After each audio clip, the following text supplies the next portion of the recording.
আৰু গ্ৰেড 4 কমিশনে পৰীক্ষাৰ যেটো আমাৰ গ্ৰেড 3 আৰু গ্ৰেড 4 পৰীক্ষা অনুষ্ঠিত হ'ব তাৰ সিলেবাসখন প্ৰকাশ কৰিব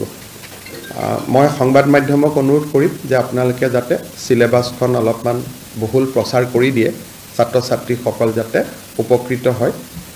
আৰু এইবাৰ পৰীক্ষাত এটা নতুন দিশ আমি সংলগ্ন কৰিছো আগতে পুলিচতো কৰো যে এইবাৰৰ পৰা নেগেটিভ মাৰ্কিংৰ এটা সিস্টেম হ'ব অৰ্থাৎ ভুল উত্তৰ কৰিলে মাৰ্কিংটো নেগেটিভ হ'ব কিদিনাখন মই ফেসবুকত কৈছিলো তাৰ পিছত আপোনালোকে বহুতে প্ৰচাৰো কৰিছে এইবাৰৰ যেটো পৰীক্ষা ই অলপ খুব এটা চ্যালেঞ্জিং এক্সাম হ'ব যে পাৰ্টিকুলাৰ এটা সাবজেক্টত 11 লাখ পৰীক্ষাৰ্থী পৰীক্ষা দিব আমি যেতিয়া মেট্ৰিক পৰীক্ষাও পাতো হাইয়েস্ট আমাৰ ক্যান্ডিডেট হয় 5 লাখ 11 লাখ পৰীক্ষাৰ্থীক লৈ পৰীক্ষা পাতাৰ ৰেকৰ্ড ইউপিক বাদ দি কোনো ষ্টেটৰ আজিলৈকে নাই কাৰণ ইউপিএ কোনোবা পৰীক্ষা 18 লাখ ক্যান্ডিডেট হয় তেওঁলোকৰ জনবসতি বহুত কিন্তু অসমত 11 লাখৰ কোনো পৰীক্ষা আজিলৈকে কেতিয়াও কোনেও অনুষ্ঠিত কৰিব কৰাৰ প্ৰয়োজনীয়তা অহাই নাছিল এইবাৰ আমি নিযুক্তিত এটা দিশ আছিল যে এইবাৰ আমি ফিজ লোৱা নাছিল অৰ্থাৎ পৰীক্ষা দিয়াৰ কাৰণে কোনো ফৰ্ম ফিল আপৰ কাৰণে কোনো মাসুলৰ প্ৰয়োজন নাছিল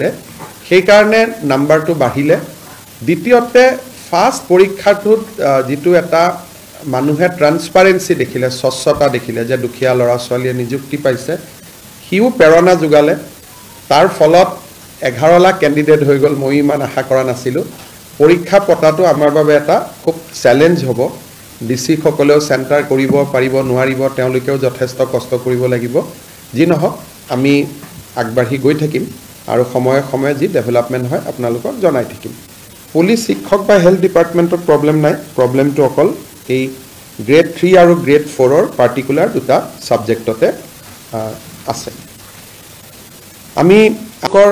মনত আছে যে 2021 চনত মই যেতিয়া প্ৰথম মুখ্যমন্ত্ৰীৰ দায়িত্ব লৈছিলো সেই সময়তে ঠিক 10 মেত মই দায়িত্ব লৈছিলো আৰু তাৰ এসপ্তাহৰ ভিতৰতে এসডিজি গোলৰ ইনডেক্সখন প্ৰকাশ পাইছিল আৰু সংবাদ মাধ্যমে এক প্ৰকাৰ ক'ব গলে প্ৰথম সপ্তাহৰ পৰাই আৰম্ভ কৰি দিছিলে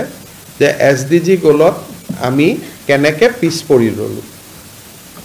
তেতিয়া মই আপোনালোকক বুজাইছিলো যে আমি পিছ পৰা নাই আমি এটা ক্ৰম বিৱৰ্তমান পৰিবেশত আছো আমি আগবাঢ়ি গৈছো কিন্তু এজ ইউজুৱেল এটা পাৰসেপশন এটা ক্ৰিয়েট কৰা হৈছিল যে আমি পিছুৱাই গৈছিলো আৰু তেনেকে বাতৰি কাকত সমূহত বা সংবাদ মাধ্যমৰ নিউজ গল অপজিশনে ৰিয়েক্ট কৰিলে